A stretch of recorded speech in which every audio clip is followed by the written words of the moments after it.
Мондай райондордо деле жүрөбүз да. Бул эми район Скоки. Эми проектировка билбейм каяктан, бул американецтердикин.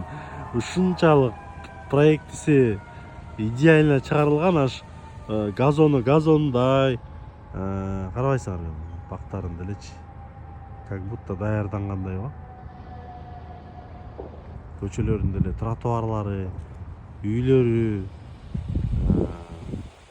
Мунуку солнечный батареясы бар экен, энергиядан алып. Эми сөз жок, не дейм.